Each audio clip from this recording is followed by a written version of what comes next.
எதிர்த்து பேசிட்டு வணக்கம் நண்பர்களே, சிறப்பு நேர்பட பேச்சு நிகழ்ச்சிக்கு வரவேற்கிறோம். தமிழகத்தின் ஆட்சி பொறுப்பில் இருக்கின்ற அதிமுகவின் 2 அணிகளிலும் அடுத்தடுத்த கட்ட நகர்வுகள் மிக வேகமாக நடந்து கொண்டிருக்கின்றன.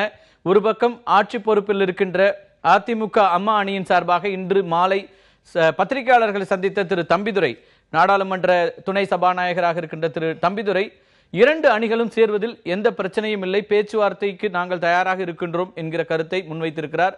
அதற்கு முன்னதாக இன்று காலையில் செய்தியாளர்களை சந்தித்த முன்னாள் முதலமைச்சர் திரு ஓ பன்னீர்செல்வமும் கூட எந்தவித நிபந்தனையுமின்றி பேச்சுவார்த்தைக்கு தயாராக இருப்பதாகவும் 2 அணிகளும் சேர்ந்து இயங்குவதற்கான வாய்ப்புகள் குறித்து பேச தயாராக இருப்பதாக ஒரு கருத்தை தெரிவித்திருந்தார். இது ஒரு முக்கியமான அம்சமாக பார்க்கப்படுகிறது. கடந்த சில நாட்களாகவே இப்படியான செய்திகள் தொடர்ந்து வந்து கொண்டே இருக்கின்றன. இந்த நிலையில் இன்னொரு முக்கியமான ஒரு அரசியல் நகர்வும் நடந்திருக்கிறது. டெல்லியில் நடந்த ஒரு கைது என்பதும் பரபரப்பாக பேசப்படக்கூடியதாக இருக்கிறது. சுகேஷ் சந்திரசேகர் என்கிற அந்த நபர் கைது செய்யப்பட்டிருக்கிறார். அவருடைய வாக்குமூலமாக டெல்லி போலீசார் சொல்வது என்பதுதான் அதிமுகவை மையப்படுத்தியதாக வருகின்றது. இரட்டை இலை சின்னத்தை பெறுவதற்காக அவர் பணிக்கப்பட்டிருப்பதாகவும் ஒரு இடைத்தரகராக சுகேஷ் சந்திரசேகர் செயல்பட்டதாகவும் அவருடைய வாக்குமூலத்தில் கொடுக்கப்பட்டிருப்பதாக டெல்லி மாநகர காவல்துறையினுடைய டிசிபி ஒரு பத்திரிகையாளர் சந்திப்பில் குறிப்பிட்டிருக்கிறார். 60 கோடி ரூபாய் அளவிற்கு தேர்தல் ஆணையத்திற்கு இருக்கின்ற சிலருக்கு பணம் கொடுப்பதற்கு அதிமுக அம்மா அணியின் சார்பாக ஏற்பாடுகள் நடந்ததாகவும் அதற்காக 1,30,00,000 ரூபாய் முன்பணமாக கையில் வைத்திருந்த சுகேஷ் சந்திரசேகர் கைது செய்யப்பட்டதாகவும் அவர் இன்றைக்கு சிறையில் அடைக்கப்பட்டிருக்கிறார். அதிமுக அம்மா அணியினுடைய துணை பொதுச் செயலாளர் திரு டிடிவி தினகரன் மீதும் வழக்கு பதிவு செய்யப்பட்டிருக்கிறது. இந்த 2 நகர்வுகளுமே ஒன்றோடு ஒன்று தொடர்புடையதாகவும் அடுத்த கட்ட அரசியல் நகர்வுகள், குறிப்பாக அதிமுகவினுடைய அரசியல் நகர்வுகளில் மிக முக்கியத்துவம் வாய்ந்ததாக பார்க்கப்படுகிறது. இதுதான் இன்றைய நம்முடைய முதல் அமர்வினுடைய ஒரு முக்கிய அம்சமாக இருக்கிறது. இந்த அமர்வில் நம்மோடு பங்கேற்கிறார்கள் அதிமுகவினுடைய புரட்சி தலைவி அம்மா அணியின் சார்பாக திரு கே.சி. பழனிசாமி, முன்னாள் நாடாளுமன்ற உறுப்பினர், மூத்த பத்திரிகையாளர் திரு ரமேஷ், பாரதிய ஜனதா கட்சியினுடைய வழக்கறிஞர் திரு குமரகுரு, விரைவில் நம்மோடு இணைகிறார் அதிமுக அம்மா அணியின் சார்பாக திரு ஆவடிக்குமார். அனைவருக்கும் வணக்கம். திரு கே.சி., இப்போ உங்கள்கிட்ட இருந்து தொடங்குறேன். இன்றைக்கு இரட்டை இலை தொடர்பான தேர்தல் ஆணையத்தினுடைய அந்த விசாரணை வருவதாக இருந்தது. 17ஆம் தேதி 2 அணிகளும் வந்து பேசுவார்கள் என்று சொல்லப்பட்டது. இதற்கிடையில இன்று மாலை திரு தம்பிதுரையுடைய இந்த பத்திரிகையாளர் சந்திப்பு, காலையில திரு ஓ பன்னீர்செல்வம் சொன்னது, இப்படியான விஷயங்கள்ல இந்த நகர்வுகளை எப்படி பார்க்கிறது? என்ன நடந்துட்டு இருக்கு பின்னணியில? அதாவது அம்மா அவர்கள் இறந்ததற்கு பின்னாலே திருமதி சசிகலா அவர்கள் பொறுப்பேற்றதற்கு பிறகு 2 அணிகளாக பிரிந்ததற்கு பிறகு இருவரும் ஒன்று சேர வேண்டும் என்ற கருத்து எல்லா மட்டங்களிலேயும் நிலவி வந்தது. ஒருவருக்கொருவர் எந்த இடத்துலையுமே ஒரு கட்சிக்காரங்களுக்குள்ள ஒரு எதிர்ப்பு உணர்வு இல்லை. எல்லாருமே ஒன்று சேரணும் அப்படிங்கிறது தான் இருந்தது. இந்த இயக்கத்தை விட்டு யாரும் மாற்று கட்சிகளுக்கு சென்று விடலை. அதனால ஒரு இணக்கமான சூழ்நிலைகள் இருக்குது. மிக விரைவில் ஒரு நல்ல அறிவிப்பு வெளியில வரும். என்ன நல்ல அறிவிப்பு? புரியல. ரொம்ப காலமா சொல்லிட்டு இருக்கீங்க. அதுவும் நிச்சயமாக பன்னீர்செல்வம் அணியில பல நாட்களாக இந்த மாதிரியான விஷயங்கள் சொல்லப்பட்டு கொண்டே இருக்கின்றன. நேரடியாக பத்திரிகையாளர்களிடமோ அல்லது மறைமுகமாக இப்படியாக செய்திகளாகவோ பரப்பப்படுவது என்பது உங்கள் அணியிலிருந்து அதிகமா போகுது. அதற்கான என்ன அடுத்த கட்ட நகர்வு நடந்திருக்கிறது? எதுவுமே இல்லாம எல்லாமே நடக்குதுன்றீங்க. அப்படின்னா என்ன நடக்குது? இல்ல, நட்புணர்வோடு நாங்க அவங்களும் பேசுறாங்க, நாங்களும் பேசுறோம். அவங்க யாரு பேசுறாங்க? நட்பு ரீதியாக இப்ப யாரோ அவரு நண்பர் குமாரை பார்த்தா கூட வெளியில போய் நிச்சயமா நாங்க 2 பேரும் பேசுவோம். அது மாதிரி அவங்க சந்திக்கக்கூடிய இடங்கள்ல ஒரு கருத்து பரிமாற்றங்கள் பல்வேறு மட்டங்கள்ல நடைபெற்று வருது. அது நிச்சயமா ஒரு நல்ல நகர்வை நோக்கி அது முன்னோக்கி சென்று ஆர்கே நகர் இடைத்தேர்தலுக்கு முன்னாடி 2 பேருமே சொன்னீங்க, நாங்க தான் உண்மையான வாரிசு, நாங்க தான் இந்த கட்சியை வழிநடத்துவதற்காக இருக்கிறவர்கள், இரட்டை இலை சின்னத்தை நாங்கள் பெறுவோம், எங்களுக்கு தேர்தல் கமிஷன்ல எங்களால எங்களுடைய பலத்தை நிரூபிக்க முடியும், நாங்க இத்தனை லட்சம் கணக்கான பிரமாண பத்திரங்கள் கொடுத்திருக்கிறோம்னா உங்க அணியில சொன்னீங்க. இப்ப அதெல்லாம் நடக்காது, இனிமேல் காம்ப்ரமைஸ் ஆகுதான் ஒரே வழி அப்படிங்கிற முடிவுக்கு வந்துட்டீங்களா? இல்ல, அப்படி இல்லை. எங்களுடைய அணி சார்பா முதல்ல இருந்தே நாங்க திருமதி சசிகலா அவர்கள் குடும்பத்தை சார்ந்தவர்கள் இந்த இயக்கத்தை விட்டு வெளியேற வேண்டும் என்ற ஒரே ஒரு கோரிக்கையை தவிர வேறு எந்த விதமான கோரிக்கையும் எங்களிடத்தில் இல்லை. நிச்சயமாக அந்த குடும்பத்தை சார்ந்தவர்களை தவிர்த்து மீதி இருக்கிறவர்கள் ஒன்றாக இணைந்து பணியாற்றுவதற்கு நாங்கள் தயாராக இருக்கிறோம். அப்ப திரு ஓ பன்னீர்செல்வம் முதலமைச்சர் ஆகணும் அப்படிங்கிற அந்த கண்டிஷன் ஒண்ணும் இல்லையா? இல்ல, அதெல்லாம் அதுதான் பிரச்சனையாக இருந்தது. அவரோட ரிவோல்ட் அப்படிங்கறதே என்னை நிர்பந்தித்து இந்த பதவியில இருந்து விலக சொன்னாங்க அப்படிங்கறதுல தான் தொடங்குச்சு எல்லாமே. ரிவோல்ட்ங்கிறது திருமதி சசிகலா அவர்கள் பொதுச் செயலாளர் என்று அறிவித்துக் கொண்டதுல ஏற்பு இல்ல, வரல. நீங்க தான் அவரை வரவழைச்சீங்க, பொதுச் செயலாளர் ஆக்கணும்னு கேட்டுக்கொண்டீர்கள்.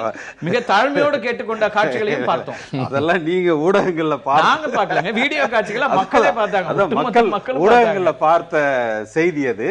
ஆனா அப்பவே அந்த ஒரு ரிவோல்ட்ங்கிறது ஒரு எதிர்ப்பு தன்மைங்கிறது உருவாயிடுச்சு. அதற்கு பிறகு திரு அண்ணன் ஓபிஎஸ் அவர்களிடத்தில் இருந்த முதலமைச்சர் பதவிக்கு அவர்கள் திருமதி சசிகலா அவர்கள் வர முயற்சி செய்த பொழுது அது கொஞ்சம் அதிகமாக வெளிப்பட்டது. அப்ப முதலமைச்சர் பொறுப்பை திரும்ப வாங்கிக்கிட்டதுதான் அப்ப பிரச்சனையாச்சு. அதிகாரத்தை விட முடியாது அப்படிங்கறதுல இருந்து தான் ஜெயலலிதா அவர்களுடைய உடல்நிலை குறித்த கேள்விகள் எழுப்பப்பட்டதுல இருந்து தொடங்கி எல்லாமே அதுக்கப்புறம் தொடங்கியதுதான். அப்ப அது ஒரு நிபந்தனையா இருக்குமான்னு நான் கேட்கிறேன். அது மையம் அல்ல.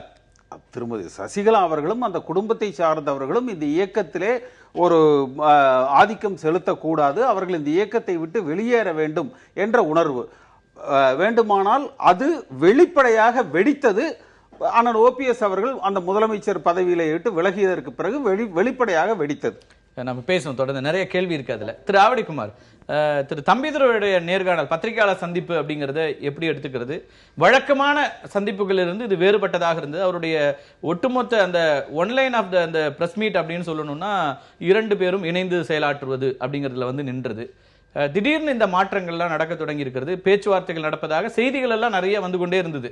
இவங்க பேசுறாங்க, அவங்க பேசுறாங்க, முதலமைச்சரா இவரே தொடர்வார், பொதுச் செயலாளர் அவர் வருவார், இப்படி எல்லாம் பல்வேறு யூகங்களாக செய்திகள் வந்து கொண்டிருந்தது. ஆனால் திரு தம்பிதுரையுடைய நேர்காணல் பல விஷயங்கள்ல முரண்பட்டதாக இதற்கு முன்னாடி அவர் வைத்ததிலிருந்து முரண்பட்டு இன்னைக்கு 2 பேரும் ஒன்றாக இணைவது அப்படிங்கிற ஒற்றை வரியில நின்றது. இது என்ன நடந்து கொண்டிருக்கிறது? இல்லை, இன்றைக்கு அனைத்திந்திய அண்ணா திராவிட முன்னேற்ற கழகம்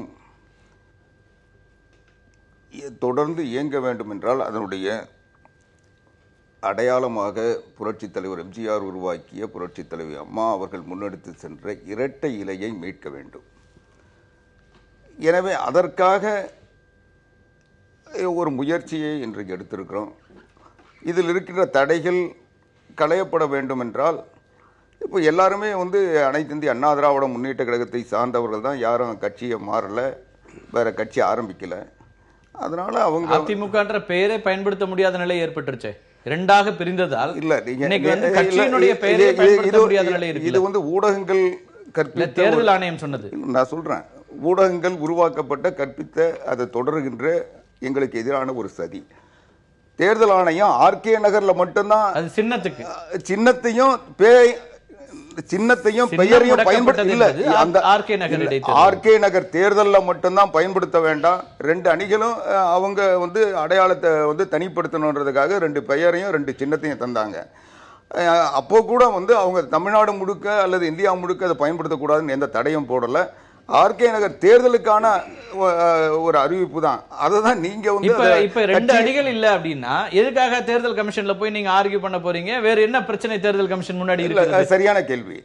இன்றைக்கு தேர்தல் கமிஷன்ல 2 அணிகள் என்ற பிரச்சனையே இல்லை. ஒரு இடைக்கால ஏற்பாடாக ஆர்கே நகருக்காக தான் அந்த 2 அணிகள் ஒரு நிலை உருவாச்சு. இன்னும் சொல்ல போனா இன்றைக்கு புகார்கள், அந்த புகார்கள் அடிப்படையில் தேர்தல் கமிஷன் விசாரணை செஞ்சு கொண்டிருக்கு. இப்போ இன்றைக்கு இருக்கின்ற பிரச்சனையும் மரியாதைக்குரிய சகோதரர் KC பழனிசாமி அவர்கள் இதுல முற்றிலும் மாறுபட்டவர். இன்றைக்கு இந்த அணிகள், இந்த பிரச்சனைகள் எல்லாத்துக்குமே அப்பாற்பட்டு ஓபிஎஸ் உள்பட, மதுசூதனன் உள்பட சின்னம்மா அவர்களை பொதுச் செயலாளராக தேர்ந்தெடுக்கப்பட்ட நிலையில் அதை எதிர்த்து வழக்கு தொடுத்தவர், புகார் கொடுத்தவர் KC பழனிசாமி. இன்றைக்கு அதுதான் மூல வழக்கு. அதுக்கு முன்னால சசிகலா புஷ்பா அந்த தேர்தலே எனக்கு உரிமை கேட்டு அவங்க வாய்ப்பு தரலன்னு அவங்க ஒரு புகார், அந்த புகார் முதல்ல. அடுத்த புகார் இந்த தேர்ந்தெடுக்கப்பட்ட முறை, இவர்களுக்கு அந்த வாய்ப்பு பெறுவதற்குரிய உரிமை இல்லை என்ற இவருடைய கிளைம். இந்த கிளைம் அடிப்படையில் தான் இன்னைக்கு தொடர்ச்சியா பல புகார்கள் வந்திருக்கிறது. அதுக்கப்புறம் மைத்ரேயனுடைய புகார், அதுக்கு பிறகு மதுசூதனுடைய புகார், இப்படி அந்த புகார்கள் இருக்கு. எங்கேயுமே வந்து அதிமுக பொதுச்செயல் அவங்க என்ன சொல்றாங்க, இணைந்து செயல்பட தயாராக இருக்கிறோம். சசிகலா அவர்களுடைய குடும்பத்தினர் இல்லாத ஒரு நிலை ஏற்படும் போது எல்லோரும் ஒன்றாக சேர்ந்து இயங்குவதில் பிரச்சனை இல்லைன்னு தொடக்க நாள்ல இருந்து அவங்க சொல்லிட்டு இருக்காங்க. அதை ஏற்பதற்கு உங்கள் அவங்கன்றது யாருன்னு எனக்கு புரியல. திரு ஓ பன்னீர்செல்வம் தொடங்கி திரு மதுசூதன் அவரோடு இருக்கின்ற அத்தனை பேரும். நீங்க ஓ பன்னீர்செல்வம் தேர்தல் ஆணையத்துல எந்த புகாராவது தந்திருக்காரா? திரு ஓ பன்னீர்செல்வத்தினுடைய அவருடைய அணியை ரெப்ரசென்ட் பண்ணி தான் திரு கேசி பழனிசாமி அணி என்பது எல்லாருமே அணி என்பதே நம்ம பண்ணி தான் அவருடைய சார்பாகத்தான், அவருடைய அணியின் சார்பாகத்தான் இவர்கள் தேர்தல் கமிஷன் அணுகிருக்கிறாங்க. அவங்க என்ன சொல்றாங்க, நாங்க தான் உண்மையான அதிமுக. இன்னைக்கு அதிமுக இன்னைக்கு ஒன்னாதான் இருக்கு. நீங்க உங்களுடைய எங்களுக்குள் பிரச்சனை இருக்கு. அந்த பிரச்சனைகள் இல்ல 2 மாசமா இங்க மக்கள் பாத்துட்டு இருந்தாங்க. இந்த பிரச்சனையே இல்ல, நீங்க ரெண்டு அணியா இல்ல, நீங்க ரெண்டு அணிகளாக இருந்து திரு ஆவடிக்குமார் 2 அணிகளாக இருந்து ஒருவர் மீது ஒருவர் மிகப்பெரிய குற்றச்சாட்டுகளை அடுக்கியதும், உங்கள் மீதான எங்களுக்கு எல்லாம் தெரியாத பல விஷயங்களை கொண்டு வந்ததும் நீங்க 2 பேரும் சேர்ந்துதான். அப்ப எதுவுமே நடக்கலன்னு சொன்னா மக்களுக்கு தெரியும் இதெல்லாம் எப்படி இருந்தது. 2 அணிகளாக இல்லவே இல்லையா? நீங்க இல்ல ஒருவர் மீது ஒருவர் குற்றம் சுமத்துவது, ஒருவருக்குள் பிரச்சனை உருவாக்குவது அதிமுக என்ன புதுசா இருக்கலாம். ஆனா இந்தியாவில் இருக்கிற பல கட்சிகளுக்கு இது சகஜம். இன்னைக்கு எல்லா கட்சியும் நடந்துட்டு இருக்கு. இப்ப நாங்க ஒண்ணா போறோம்னு சொல்லுங்க, அத பத்தி பிரச்சனை இல்ல, எதுவுமே நடக்கல, எல்லாமே ஒண்ணா இருந்தோம்னு சொல்றது இருக்குல்ல. ஒரு தலைமை மாற்றம் வருகின்ற பொழுது அல்லது ஒரு மிகப்பெரிய ஆளுமையை நாங்கள் பறிகொடுத்து இந்த இயக்கம் தவிக்கின்ற பொழுது இது போல சர்ச்சைகள் வருவது என்பது பெருசு இல்ல. ஆனா ஒரு ஆரோக்கியமான பெருசு இல்ல. திரு ஆவடிக்குமார் மாதிரியானவர்களை கூட கடும் குற்றச்சாட்டுகளை திரு ஓ பன்னீர்செல்வம் உள்ளிட்டவர்கள் மீது வைத்தார்கள். ஆனா இதெல்லாம் வந்து எதிரணியாக நின்று எதிராளிகளாக நின்று எதிராளிகள் போர் தொடுத்த லெவல்ல இருந்துச்சு. இல்ல அப்படி இல்ல, அப்படிதான் போர்க்களமாக இருந்து எத்தனை மேடைகளை இதே நேர்பட பேசி நிகழ்ச்சியில எத்தனை நிகழ்ச்சிகளை பார்த்துக்கிறோம். இப்பவும் தான் பிரச்சனை வந்தா பிரச்சனைக்குரியவங்கள நான் பேசதான் செய்வேன். அதுல வந்து இப்ப எல்லாருமே இப்ப பிரச்சனைகள் எல்லாம் தீர்ந்துருச்சா? பிரச்சனை தீரல, தீர்வதற்குரிய வழிகளை முயற்சிகளை எடுத்திருக்கோம். அதெல்லாம் வந்து ஆர்கே நகர் தேர்தல் ரத்து செய்யப்பட்ட பிறகு நடக்கிறது. அப்ப உங்களுக்கும் உங்களால வந்து கட்சியினுடைய ஒட்டுமொத்தமாக ஒரு சின்னத்தை திரும்ப பெறுவது அல்லது கட்சியினுடைய பொதுச் செயலாளர் இவர்தான் என்பதை தேர்தல் கமிஷன்ல உறுதி செய்வது உள்ளிட்ட விஷயங்கள்ல உங்களுக்கு ஒரு நம்பிக்கை குறைந்து போய்விட்டதா? சமரசத்திற்கு நீங்கள் வந்து எங்களுக்கு நம்பிக்கை குறையல. எங்களுக்கு எதிராக உருவாக்கப்படுகின்ற சதி என்பது இன்றைக்கு இரட்டை இலையை முடக்கி அனைத்து இந்திய அண்ணா திராவிட முன்னேற்ற கழகத்தை பலகீனப்படுத்தினால்தான் மற்ற கட்சிகள் எங்கள் எதிர் சக்திகள் வேறொன்று திரு ஓ பன்னீர்செல்வம் அவருடைய அணியினர் தான் குற்றச்சாட்டுகளை வச்சிட்டு இருந்தீங்க. இன்னைக்கு அந்த குற்றச்சாட்டுகள் மறைந்து விட்டதா அப்படிங்கிறது? ஆமா, அதுக்கு இந்த சம்பவங்கள் அதுக்கு அவங்களுக்கு ஒரு வாய்ப்பை உருவாக்கி தந்திருக்கு. இன்னைக்கு இரட்டை இலை வந்து இரட்டை இலையை முடக்கியது திரு ஓ பன்னீர்செல்வம்னு நீங்க தான் பல மேடைகள்ல திரு உங்களுடைய அத்தனை பேச்சாளர்களும் இதுல தலைவர்களும் இந்த குற்றச்சாட்டுகளை முன் வச்சீங்க. நாங்க இன்னைக்கும் எங்க நிலையிலிருந்து மாறல. நாங்க வந்து எந்த முடிவும் எடுக்கல. ஒரு முயற்சி என்பது எந்த அடிப்படையில் எடுக்கிறீங்கன்னு கேக்குறேன். அந்த முயற்சி என்பது எங்க கட்சியை காப்பாற்றணும், இரட்டை இலையை மீட்கணும். சரி, அதுக்குரிய முயற்சி தானே அது. ரெண்டாவது, இன்னைக்கு வந்து ஆட்சியை வந்து தக்க வச்சிருக்கோம். அந்த ஆட்சி வந்து தொடரணும்னா ஆட்சியில் இருக்கின்ற சட்டமன்ற உறுப்பினர்களுக்குள் பிரச்சனை இல்லாமல் அவர்கள் மனம் விட்டு பேசி அவர்கள் ஒரு முடிவு எடுக்கிறதுல என்ன தவறு வருது? இன்னைக்கே எல்லாரும் அதிமுக உறுப்பினர் தான். அப்படி இருக்க சொல்ல அவங்க வந்து அவங்களுக்கு என்ன பிரச்சனை வந்து கடந்த அந்த 2 மாத டேப் ஒண்ணா எடுத்து போடலாம். இன்னைக்கும் எல்லாரும் ஒன்றுதான். ஒரே நான் என்ன சொல்றேன், பிரச்சனைகள் இருக்கு, ஆனால் இதற்கு பிறகு நாங்கள் உணர்ந்து கொண்டோம் இந்த மாதிரி மோதல் போக்குல போக முடியாது, பேசணும் அப்படின்னு வந்தோம்னு சொல்லலாம். அது சரி, மக்கள் ஏற்றுக்கொள்வாங்க. எதுவுமே இல்ல, எல்லாமே நீங்கள் உருவாக்கியது அப்படின்னு எப்படி வர முடியும்? எதுவுமே இல்லைன்னு சொல்லல. அந்த சூழல் சில பாதிப்புகளை உருவாக்கிச்சு. அந்த பாதிப்புகளுக்கு யார் காரணம்ன்றது பாதிக்கிற நேரம் வேற. அந்த பாதிப்புகள் தன்னை தற்காத்துக் கொள்வதற்கு அல்ல அடுத்த கட்ட நகர்வுக்கு அந்த பாதிப்புகள் மீண்டும் ஏற்படாமல் செய்யறதுக்கு ஒரு பேசுறதுன்றது என்ன தவறு? நிச்சயம் அது உங்களுடைய கட்சி சார்ந்து, கட்சி நலன் சார்ந்து இந்த விஷயங்களை நாங்க முன்னெடுக்கிறோன்றீங்க. அது குறித்து பேசலாம். நாளை நடக்கின்ற ஒரு நிகழ்வுக்கு அத்தனை அதிமுக எம்எல்ஏக்களும் சென்னை வருமாறு முதலமைச்சர் அழைப்பு விடுத்திருக்கிறார். தனியாக ஒரு கலந்து ஆலோசனை நடக்கலாம் என்கிற எதிர்பார்ப்பும் இருக்கிறது. இன்றைக்கும் கூட தலைமைச் செயலகத்தில் நடந்த சில ஆலோசனை கூட்டங்கள் என்பதும் அரசியல்ல மிக முக்கியத்துவம் வாய்ந்ததாக பார்க்கப்படுகிறது. அது குறித்தும் பேசலாம் ஒரு சிறிய இடைவெளிக்கு பிறகு. அதிமுக இரண்டு அணிகளுக்கு இடையில நடந்து கொண்டிருக்கின்ற பரஸ்பர பேச்சுவார்த்தைகள் என்பதாக வந்து கொண்டிருக்கிற செய்திகள் குறித்து பேசிக் கொண்டிருக்கின்றோம். திரு ரமேஷ், நீங்க எப்படி பாக்குறீங்க? நிறைய நிகழ்வுகள் கடந்த சில நாட்கள் நடந்திருக்கிறது. இன்றைக்கும் கூட தலைமைச் செயலகத்துல அமைச்சர்கள் மட்டத்தில் இது பேசப்பட்டதாக எல்லாம் தகவல் வந்திருக்கிறது. உங்களுடைய பார்வை? அதாவது ஆர்கே நகர் இடைத்தேர்தல் வந்து ஒரு முக்கியமான காரணம். ஒத்திவைக்கப்பட்ட ஆர்கே நகர் இடைத்தேர்தல் குறிப்பாக அதிமுக அம்மா அணியினர் மத்தியில் ஒரு அவர்களுடைய போக்கு குறித்த மறுபரிசீலனைக்கு அந்த இடைத்தேர்தல் ஒரு முக்கியமான காரணம் நினைக்கிறேன். அந்த இடைத்தேர்தலை ஒட்டி பல்வேறு கருத்து கணிப்புகள் மக்கள் என்ன நினைக்கிறாங்க இன்றைக்கி அதிமுகவினுடைய செயல்பாடை பற்றி, குறிப்பாக மறைந்த முதலமைச்சருடைய மறைவுக்கு பிறகு அந்த கட்சி போகிற பாதை இரு பிரிவுகளாக பிரிவுபட்டிருக்கு, யாரை பற்றி என்ன நினைக்கிறாங்க, பல இஷ்யூஸ் அதை ரிலேட்டட் கொஸ்டின்ஸ் எல்லாம் அட்ரஸ் பண்ணி வெவ்வேறு பத்திரிகைகள் வெவ்வேறு ஊடகங்கள் கருத்து கணிப்புகளை வெளியிட்டிருக்கின்றன. அந்த எல்லா கருத்து கணிப்புகளிலுமே ஒரு பொதுவான அம்சம் காணப்பட்டது. என்ன அம்சம்னா, திருமதி சசிகலா தரப்பு மீது இருக்கக்கூடிய அதிருப்தி பெரிய அளவில் இருக்கின்றத காணப்பட்டது. ஆர்கே நகர் இடைத்தேர்தல் பிரச்சாரத்தில் ஈடுபட்டிருந்த அந்த அணியைச் சேர்ந்தவர்களும் அந்த எதிர்ப்பை சந்திக்க வேண்டிய சூழ்நிலை இருந்தது.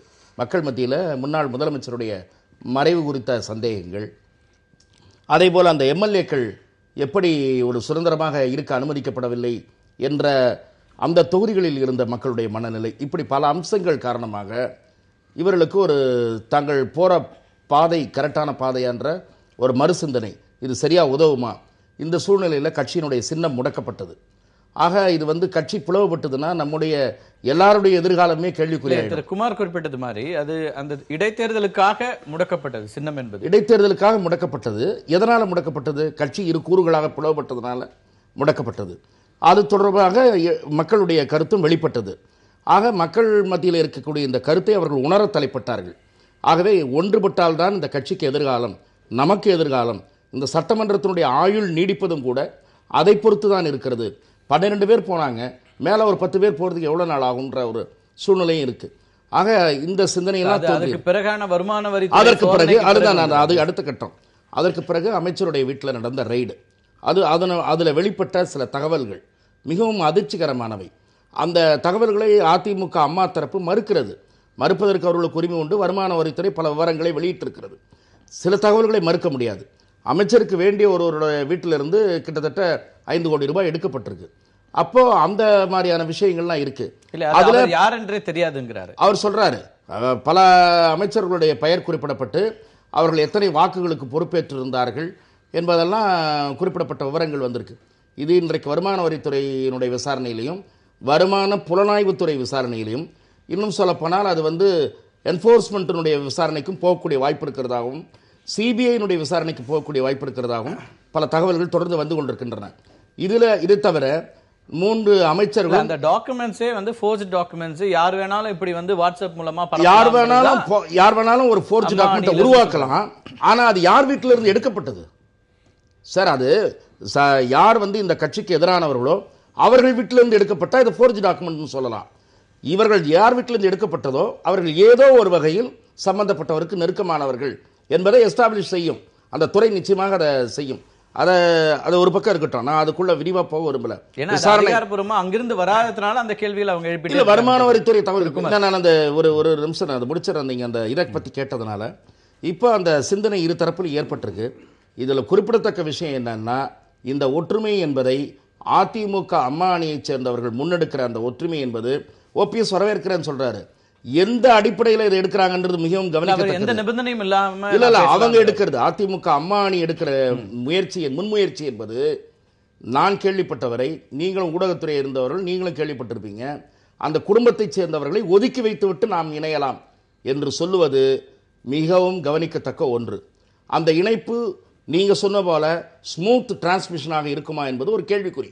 ஏனென்றால் இப்போது முதலமைச்சராக திரு எடப்பாடி பழனிசாமி இருக்கிறார். அந்த மாதிரியான கேள்விகளே வரலன்றார். இன்னைக்கு திரு டிடிவி தினகரன் பத்திரிகையாளர்களை சந்தித்த போது 2 நாட்களுக்கு முன்னாடி அல்லது தமிழ் புத்தாண்டு அன்னைக்கு வந்து சித்திரை 1ஆம் தேதி இதெல்லாம் நடந்தது அப்படின்னு வந்த அந்த கேள்விகளுக்கு எல்லாம் சொல்லும் போது யாரும் அப்படி எல்லாம் சொல்லல. நாங்கள் பேசிக்கொண்டோம். அதுல சில காரசாரமான வாக்குவாதங்கள் இருந்தன. இருக்கும் 4 பேர் பேசும்போது காரசாரமா இருக்கலாம். விலகிக் கொள்ளுங்கள் சொல்லல அப்படிங்கிறது. ஆனால் நீங்க இப்போது ஊடகத்துறை நண்பர்களுக்கு கிடைத்து வருகிற தகவல் 2 நாட்களுக்கு முன்பு நடைபெற்ற விவாதமாகட்டும், இன்றைக்கு நடைபெற்ற விவாதமாகட்டும், அதை தொடக்க புள்ளியாக வைத்துக் கொண்டுதான் நகர்கிறது. அதாவது அந்த குடும்பத்தைச் சேர்ந்தவர்களை ஒதுக்கி வைத்துவிட்டு நாம் மீண்டும் ஒன்றுபட்டு செயல்படுவது என்பதை தொடக்க புள்ளியாக வைத்துக் கொண்டுதான் இது நகருகிறது. இது கவனிக்கத்தக்க. இந்த இடத்துல திரு தம்பிதுரையும் அப்படி ஒன்னும் சொல்லலையே. இன்னைக்கு பத்திரிகையாளர் சந்திப்புல அவரும் அப்படி குறிப்பிடல. ஆனால் டிடிவி தினகரன் அப்படி எதுவும் நடக்கல. ஆனால் அதை ஒட்டிதான் ஆலோசனைகள் நடைபெறுகின்றன. இன்னொன்று நீங்கள் கவனிக்கணும், அதை அப்படி சொல்லலவென்றதை அப்படி எடுத்துக்கொண்டால் கூட அதிகாரபூர்வமாக வரவில்லை. அதிகாரபூர்வமற்ற முறையில் அன்றைய விவாதங்கள் என்னென்ன இடம்பெற்றது அந்த விவாதத்தில் என்பது ஒரு 3-4 பத்திரிகைகளில் வந்திருக்கிறது. 2 ஆங்கில பத்திரிகைகள், 2 தமிழ் பத்திரிகைகள்லாம் வெளிவந்திருக்கிறது. நான் அதற்குள்ள போக விரும்பல. ஆனால் திரு ஓ பன்னீர்செல்வம் அவர்கள் அந்த குடும்பத்தினரை ஒதுக்காமல் இப்போது இருக்கிற பிரசன்ட் செட்டப்பிலேயே அவர் இணைப்புக்கு தயார் என்று சொல்லுவாரா? அப்படி என்றால் அவர் எடுத்த நிலைக்கு என்ன காரணம்? இதுவரை இருந்த நிலையில் இருந்து அவர் மாறப்போகிறாரா? எனக்கு அதில் நம்பிக்கை இல்லை. இப்போது கிடைத்து வருகிற தகவல்கள் இவர்களை ஒதுக்கி வைத்துவிட்டு இணைப்புக்கு செல்லலாம் என்கிற முடிவுக்கு அமைச்சர்கள் வந்திருக்கிறார்கள். அது அந்த அமைச்சர்களுடைய எண்ணிக்கை என்னவென்று தெரியவில்லை. இன்றைக்கு நடைபெற்ற கூட்டத்திலேயே எனக்கு கிடைத்த தகவல்கள் 15 அமைச்சர்கள் கலந்து கொண்டார்கள் என்று. முதலமைச்சருடைய அறையில் நடைபெற்ற ஆலோசனையில் 15 அமைச்சர்கள் கலந்து கொண்டிருக்கிறார்கள். அவர்கள் அழைக்கப்பட்டு அரசியல் தான் பேசினாங்கன்னு எப்படி நம்ம முழுமையா வரீங்க அப்படிங்கிறது தெரியல. அரசியல் பேசாமல் தம்பிதுரை கோட்டைக்கு போனவர் முதலில் என்ன தொகுதி பிரச்சனையை பார்க்க போனேன் என்று முதல் இடைவேளையின் போது சொன்னார். பிறகு 2வது இடைவேளையின் போது ஒற்றுமையை பற்றி அவர் அங்கே சொல்ல வேண்டிய அவசியம் என்ன வந்தது என்று நாம் யோசிக்க வேண்டியவர்களாக இருக்கிறோம். ஆனால் நீங்கள் சொன்னது போல இது அப்படியே ஸ்மூத்தா அந்த யூனிஃபிகேஷன் என்பது நடைபெறுமா என்பது ஒரு கேள்விக்குறி. சில நெருடலான அம்சங்கள் இருக்கிறது. நீங்கள் 2ஆம் கட்டமாக நான் வாய்ப்பு தருகிறேன். நம்ம பேசுவோம். திரு குமார் குறுக்கிட இல்லை, திரு ரமேஷ் அவர்கள் எப்போ வருமான வரித்துறைக்கும் வருமான வரி புலனாய்வுத்துறைக்கும் ஸ்போக்ஸ் பர்சனாக மாறினார்னு எனக்கு தெரியல. ஏன்னா அவர் தான் அந்த ஆபரேஷனை நடத்தினது போல ஒரு தோற்றத்தை உருவாக்கி பேசிட்டு இருக்காரு. வருமான வரித்துறை நீங்க உங்க தரவுகள்லாம் எங்களுக்கு தெரியும். நீங்க தரவுகள் என்ன தரீங்க, என்ன செய்தி வந்துகிட்டு இருக்குன்னு எங்களுக்கு தெரியும்.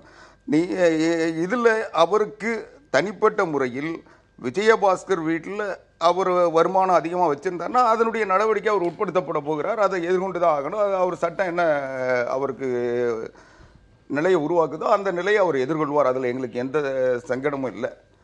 ஆனால் எங்களுக்கு இதில் என்ன பிரச்சனைன்னா இன்றைக்கு முழுமையா அந்த டாக்குமெண்ட்ஸை மறுக்க முடியாது. ஏன்னா இல்ல நான் ஒரு உதாரணம் சொல்றேன். மறுக்க வேண்டிய அவசியம் இல்லன்ற இல்ல அவர் சொன்னதை நீங்க கேள்வி எழுப்புறதுனால நான் என்ன சொல்றேன்னா அந்த டாக்குமெண்ட்ஸ் நீங்க தொடர்கிறதுன்னு சொல்றீங்க. வாட்ஸ்அப்ல வந்தது எல்லாத்தையும் எவிடன்ஸா எடுத்துக்க முடியுமான்னா எடுத்துக்க முடியாது. ஆனால் அதுல சொல்லப்பட்ட டாக்டர் பாலாஜி அதை மறுக்கிறார். எனக்காக நான் வாங்கல, வேற ஒரு டாக்டர் ரிச்சர்ட் பீலுக்காக நான் வாங்கினேன்றார். அப்படின்னா அந்த டாக்குமெண்ட்ல இருந்த தொகை என்பதும் அந்த தொகை அவருக்கு கொடுக்கப்பட்டது என்பதும் நிறுவனமாக நீங்க ஏன் பாதியோட அதுக்கு பிறகு அதே டாக்டர் பாலாஜி அந்த தகவல் என்னிடத்தில் பேசப்பட்டதில்லை. நான் எந்த பத்திரிகையும் அறிக்கை கொடுத்தாரு. அறிக்கை கொடுத்த பிறகு அவருடைய ஆடியோ வாக்குமூலம் இருக்கிறது. அவர் பேசியதை அவரால் மறுக்க முடியாத ஆடியோ வெளியிடப்பட்டிருக்கு. இல்ல, வெளியிடப்பட்டிருக்கு. அந்த ஆடியோவை அவர் இன்னைக்கு வரைக்கும் மறுக்கல. அவர் இந்த பேட்டி நான் தரல, எந்த ஊடகத்தோடு அதற்கு பிறகு அவர் சொன்ன பிறகுதான் அந்த ஊடகம் அந்த ஆடியோவை வெளியிட்டாங்க, அந்த ஆதாரமாக வெளியிட்டாங்க அவர் என்ன பேசினார் என்பதை. அதற்கு பிறகு அவரிடமிருந்து இது எந்த மறுப்பும் கிடையாது, அது அப்படியே ஏற்றுக்கொள்ளப்பட்டிருக்கிறது. சரி, இப்போ டாக்டர் பாலாஜி சொன்னது நடந்தது இல்லையான்றது இல்ல, நான் கேட்கறது அதன் மூலமாக இந்த டாக்குமெண்ட் குறைந்தபட்சமான நம்பகத்தன்மைக்கு வந்திருக்கா இல்லையா? ஏறத்தாழ ஒரு 3-4 பேர் ஒரே கார்னர் பண்ணீங்களா, ஒரு ஆள் பதில் சொல்றதுக்கு உரிய நேரம் கொடுத்தீங்களா, நான் பேச தயார். நீங்க தான் ஆரம்பத்துல இருந்து பேசி இல்ல, நான் சொல்ல வர்றது டாக்டர் விஜயபாஸ்கர் வீட்டில் என்ன கைப்பற்றப்பட்டது, என்னென்ன ஆவணங்கள் இருந்தது என்பதை அந்த வருமான வரி புலனாய்வுத்துறை இதுவரைக்கும் வெளியிட்டிருக்கா, அறிவிச்சிருக்கா? எல்லாமே மரியாதைக்குரிய ரமேஷ் போன்றவர்கள் சொல்லுகின்ற செய்தி தான் வெளியே வந்துட்டு இருக்கு. அதனாலதான் நான் கேட்டேன், நீங்க ஸ்போக்ஸ் பர்சன் இல்ல.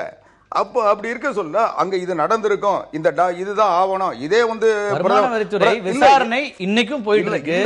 அவங்களுடைய விசாரணை முடிந்துதான் அந்த விஷயங்கள் வரும். விசாரணை நடக்கல, அவங்க வீட்டுல ஆய்வு நடக்கல, அது தப்பு நடக்கல, அந்த தப்பு நடக்கலன்ற வாதத்தை கூட நான் வரல. அது நடந்திருந்தா அதனுடைய அதை எதிர்கொள்ள வேண்டிய அதனுடைய பாதிப்புகளை அவர் சந்திக்க போறாரு. அவருக்கும் சட்டம் இருக்கு, அவருக்கும் நீதி கிடைக்கின்ற நம்பிக்கை இருக்கு. அதனால அது அவர் போராட்டம் தனி. ஆனா நான் கேட்கறது, இன்றைக்கு இதே ஆவணங்கள் பிரதமர் குஜராத் முதலமைச்சராக இருந்த போது இது போன்ற சில அறிக்கைகள் கிடைச்சது. அதை வச்சுட்டு நீதிமன்றத்துக்கு போக சொல்ல என்ன சொன்னோம்? நீதிமன்றமே என்ன சொல்லிச்சு, இது போன்ற இதெல்லாம் வந்து வருமான வரித்துறையில் கிடைச்ச அந்த அறிக்கைகள்லாம் வச்சுக்கிட்டு நடவடிக்கை எடுக்க முடியாது, இதை ஒரு ஆவணமா கருத முடியாதுன்னு சொல்லி திரு குமரகுரு இங்கிருந்தே தொடங்க முடியும். இந்த ஆவணங்கள் விஷயத்துல திரு ஆவடிக்குமார் வைக்கிற இந்த வாதமாகட்டும், அதற்கு பிறகு இன்னைக்கு வந்து வழக்குகள் பதிவு செய்யப்பட்டிருக்கிறது, இரட்டை இலை சின்னம் சார்ந்த விஷயங்களையும் வந்திருக்கிறது. பாரதிய ஜனதா கட்சி இதையெல்லாம் எப்படி பார்க்கிறது? இல்லை, முதல்ல நண்பர் ஆவடிக்குமார் அவர்கள் சொல்லிக்கிறேன், நான் வந்து இன்கம் டேக்ஸ் ஸ்போக்ஸ்மேன் கிடையாது. பட் ஒரு சாமானியனா கேட்குறேன், இவங்க உள்ளே கொண்டு போய் ஒரு டாக்குமெண்ட்டை வச்சு எடுத்துகிட்டு வந்தாங்கல்ல, என்னென்ன சந்தேகம் சொல்லுங்கள். ஆனால் அங்கே இருக்கிற ஒரு முன்னாள் அமைச்சரோ அங்கே இருக்கிற தலவாய் சுந்தரமோ ஏதோ ஒரு டாக்குமெண்ட்டை கொண்டு வந்து வெளியில் போகிற வேண்டிய அவசியம் என்ன? இதுதான் நாங்கள் எல்லாரும் சேர்ந்து எல்லாரும் பிளான் பண்ணிட்டோம், ஒரு நண்பரும் சேர்ந்து எல்லாம் ஸ்போக்ஸ் பர்சனாக மாறிட்டோம். எல்லாரும் கொண்டு போய் உள்ள வச்சு யாரும் இல்லைங்க, தலவாய் சுந்தரம் எடுத்து கையில கொடுக்குறாரு, அதை எடுத்துட்டு யாரோ ஒருத்தர் வெளியில போடுறாரு. எங்க சந்தேகம் வருதுன்னா, நீங்க சொன்னீங்க பாருங்க குஜராத்ல என்ன நடந்தது, குஜராத்ல அந்த மாதிரி யாரும் எடுத்துட்டு எங்கேயும் போடல, அதெல்லாம் ஒரு வீட்டில் தனிப்பட்ட ஒரு வீட்டில் எடுத்தது. இங்க எடுத்தது அமைச்சர் வீட்டில் இன்கம் டேக்ஸ் பர்சன் வந்து எடுத்தாங்க. அது எடுக்கும் போது நீங்க என்னென்ன பிஹேவ் பண்ணீங்கன்னு எல்லாரும் டிவியில பார்த்தாங்க, ஊடகங்கள்லாம் காமிச்சது. அந்த 2 பேர் அந்த அங்க இருக்கிற போலீஸ்காரரை தள்ளி விட்டதும், அங்க நீங்க உள்ள போய் வந்து நான் அமைச்சர் என்ன உள்ள அனுப்புங்கன்னு சொல்லி அதிகாரத்தை துஷ்பிரயோகம் செய்து உள்ளே போய் அங்கிருந்து ஒரு காகிதத்தை கொண்டு வந்து இன்னொருத்தட்ட கொடுத்து வெளியில கொண்டு வந்து போட்டதும், இது எல்லாம் மக்கள் பார்த்துட்டு இருக்காங்க. எல்லாம் எதுக்காக செஞ்சுட்டு இருக்கீங்கன்னு எல்லாம் தெரியும். இன்கம் டாக்ஸ் ரெய்டு வந்தா நீங்க பாட்டுக்கு உள்ள வாங்க, பண்ணுங்க, எல்லாம் பண்ணிட்டு போங்க, என்ன சம்மன் பண்ணுங்க, நான் வந்து இன்ட்ராகேஷனுக்கு ஒத்து வரேன், என்ன கூப்பிடுங்க, பேசுங்க, இதுதான் மொத்தம் நீங்க சொல்லிருக்க வேண்டியது. ஆனா நீங்க முதல்ல இருந்து என்ன நடந்ததுன்னா, எல்லாரும் ஒரு இமேஜ் என்ன கிரியேட் பண்ண நினைக்கிறாங்கன்னா, ஆர்கே நகர் எலெக்ஷன் என்னமோ அந்த அம்மையார் வந்து ஜெயலலிதா அம்மையார் இறந்ததனால் வந்தது போல எல்லாரும் ஒரு மாயை கிரியேட் பண்றாங்க. இல்லை, அந்த அம்மையார் உயிரோடு இருந்ததுனால் கூட ஆர்கே நகர் எலெக்ஷன் நடந்திருக்கும். ஏன்னா அது வந்து அவங்க கன்விக்ட் ஆகியிருப்பாங்க, கன்விக்ட் ஆனால் ஜெயிலுக்கு போயிருப்பாங்க, ஜெயிலுக்கு போனால் அது வந்திருக்கும். மக்களுக்கு அப்பயே ஒரு அதிருப்தி, என்ன இப்படி ஒரு நம்ம நினைச்சிருந்த ஒரு தலைவி வந்து இப்படி ஆயிட்டாங்களே, இவங்களை பத்தி நம்ம தப்பா நினைச்சிட்டோமோ அப்படின்னு நினைச்சிட்டு இருக்கும்போது கொஞ்சம் கூட அதை பற்றி கவலைப்படாமல் 89 கோடி 100 கோடி அங்க அள்ளி வந்து ஆர்கே நகர் ஃபுல்லா வீசியதும், அங்க போற பக்கம்லாம் தொப்பிக்கு பணம் கொடுக்குறாங்கன்னு சொல்லி எலெக்ஷன் கமிஷனே இந்திய வரலாற்றிலேயே முதல் முறையாக நடக்க வேண்டிய தேர்தல் ஒரு நாள் முன்னாடி அதை வந்து கேன்சல் பண்ண மிகப்பெரிய பெருமை தமிழகத்துக்கு கொடுத்ததையும் பார்க்குறாங்க. இன்றைக்கு காலையில் வந்து நேற்று நைட்டு டெல்லியில் ஒருத்தர் அரெஸ்ட் பண்ணுறாங்க. எதுக்காக அரெஸ்ட் பண்ணுறாங்க? இரட்டை இலை சின்னத்தை எங்களுக்கு வாங்கி கொடுக்கறதுக்கு ஒரு புரோக்கருக்கு பணம் கொடுத்தாங்கன்னா. இவர் ஒன்று ஆவடிக்குமார் அவர் உடனே சொல்லுவார், அவர் யாரோ எங்களுக்கு தெரியாது, தினகரன் சொல்லிட்டாரு. நான் என்ன சொல்கிறேன், ஒரு கிரிமினல் வழக்கறிஞராக சொல்கிறேன், ஒருத்தர் அரெஸ்ட் பண்ணும்போது அவர்கிட்ட ஒரு 1,30,00,000 ரூபாய் வந்து அவர் பொசஷன்ல இருக்கும்போது இது எப்படி வந்ததுன்னு கேட்கும்போது அந்த அக்யூஸ்ட் சொல்லுவாரு, இவர் எனக்கு இதை கொடுத்தார் அப்படின்னு சொல்லுவார். சொன்ன உடனே அந்த அக்யூஸ்ட எப்படி நீங்க ரிலேட் பண்றீங்கன்னு கேட்கும்போது கண்டிப்பாக ஒரு டெலிபோன் உரையோ இல்லைன்னா ஏதாவது ஒரு எவிடன்ஸ் இல்லாம அந்த ஒரு முக்கியமான நபர் மீது எந்த எஃப்ஐஆரும் இது வரைக்கும் போடவில்லை, இந்த மாதிரி போடவும் மாட்டாங்க. ஆனா ஆத்தென்டிகேட்டட் சோர்ஸ் கிடைச்சதுனால தான் அவங்க எஃப்ஐஆர்ல பேர் போட்டிருக்காங்க. போட்டது மட்டும் இல்லாமல் நேரடியா இது வேற யாரோ XYயா இருந்தா நேரம் அரெஸ்ட் பண்ணிருப்பாங்க. ஒரு தினகரன் போன்ற ஒரு முக்கியமான நபராக இருக்கதான் அங்கிருந்து கிளம்பி வந்து சம்மனை கையில கொடுத்து நீங்க கையோட கூட்டு போறோம்னு சொல்லி இன்ட்ராகேஷன் கூட்டு போவாங்க. இன்ட்ராகேஷன்ல அவர் ரிவீல் பண்ற ஃபேக்ட் எல்லாம் ஆமா இவர் தான் கொடுத்திருந்தாரு தெரிய வந்ததுன்னா அவர் அரெஸ்ட் பண்ணுவாங்க, இல்லைன்னா விட்டுற போறாங்க. இதுல எங்கெல்லாம் வந்து மக்கள் என்ன அதிருப்தி அடைஞ்சாங்கன்னா, எதற்காக நம்ம வந்து அந்த இடத்துல தான் நம்ம தொடர்ந்து பேசலாம். இந்த கைது செய்யப்பட்ட இந்த சுகேஷ் சந்திரசேகரனுடைய பின்புலத்தையும் பார்க்க வேண்டியிருக்கு. இதுக்கு முன்னாடி இதே மாதிரி பெரிய பிரபலங்களுடைய பலர் பெயரை பயன்படுத்தி அவர் மோசடிகள் செய்ததும் அதற்காக கைதானதும் 50 கேஸ் ஒரு மேல இருக்கு. 50 கேஸ் இருக்கு. தென்னகத்தில் இருக்கிற எல்லா முதலமைச்சர்களுடைய பேரனாகவோ மகனாகவோ இப்படி எல்லாம் சொல்லி பல மோசடிகளை செய்திருக்கிறார். எனவே அதை மட்டுமே வைத்துக் கொண்டு இதுல முடிவுக்கு வர முடியுமா அப்படிங்கிற கேள்வியும் இருக்கிறது. நம்ம தொடர்ந்து பேசலாம். ஒரு சிறிய இடைவேளைக்கு பிறகு நேர்பட பேச தொடரும்.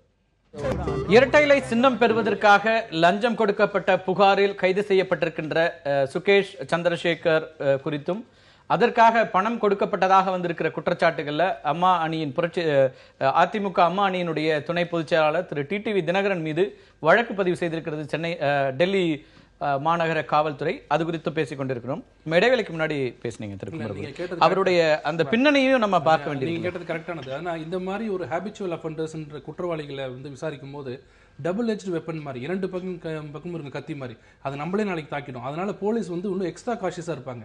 சாதாரண ஒரு நம்பகமான ஒரு ஆஃபீஸர் கொடுக்குற தகவலுக்கும் இது போன்ற ஒரு ஒயிட் காலர் அஃபென்ஸ்ல ஹேபிச்சுவலா இருக்கிற ஒருத்தருக்கும் வித்தியாசம் இருக்கு. அதனால அந்த டெல்லியோட குற்றப்பிரிவு கண்டிப்பாக ஒரு தடவைக்கு 10 தடவை அவரோட வாக்குமூலத்தை சரி செஞ்சு அவரோட ஆப்ஜெக்டிவ், அதாவது ஒரு எவிடன்ஸ் இருக்கு பாருங்க, மெட்டீரியல் எவிடன்ஸ் ஏதாவது கிடைக்காம கண்டிப்பா இவர் மேல எஃப்ஐஆர் போடுற அளவுக்கு அந்த மாதிரி போக மாட்டாங்க. இது நடைமுறையில் இருக்கிறது. ஏன்னா இவர மாதிரி ஆளுங்க சொல்றதெல்லாம் நாளைக்கு போட ஆரம்பிச்சுட்டா நாளைக்கு பிரதமர் மேலேயும் நாளைக்கு சிஎம் மேலே யாரோன்னா என்னன்னு சொல்லிட்டு போகலாம். ஆனா எவிடன்ஸ் இல்லாம அவங்க எஃப்ஐஆர் போட மாட்டாங்க.